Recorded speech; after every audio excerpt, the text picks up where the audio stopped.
The People's National Party is criticizing the local government's response to Hurricane Beryl, claiming resources for rebuilding have been inadequate. Mayor of Spanish Town Norman Scott and other party officials say councillors are struggling without proper support. Ramon Gordon reports. The People's National Party has launched a broadside Post-Beryl, criticizing the local government's response to the crisis.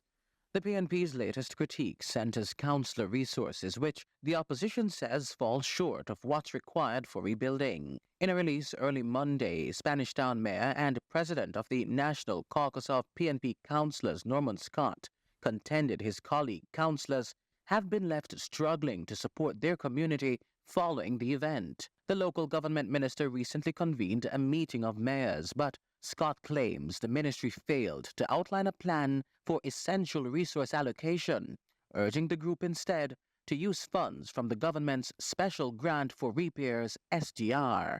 But speaking with CVM News early Monday, Mayor Scott says that request is untenable.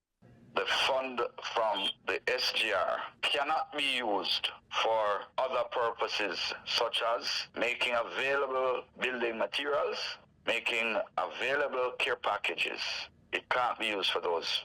Scott isn't the only voice in the PNP ranks who claims that the provisions at the local government level have been insufficient.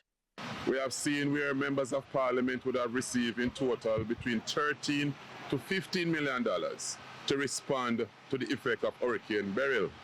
Councillors, likewise the MPs, also have a responsibility to the people of their respective divisions.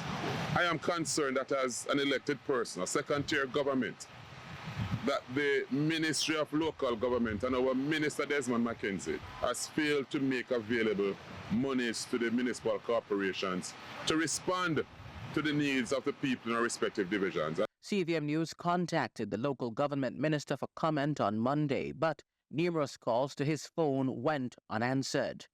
The minister now needs to clearly make available funding for the purposes of giving building materials and making care packages for the constituents and the citizens.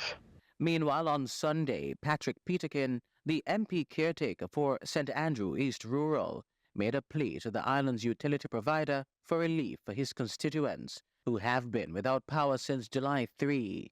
Several communities are still without electricity following Hurricane Beryl, with reports of isolated protests in hard-hit areas. Energy Minister Darrell Vaz, at a post-cabinet media briefing last week, revealed that the island had secured regional assistance for the energy recovery efforts. For now, recovery on the ground continues. Ramon Gordon for CVM News.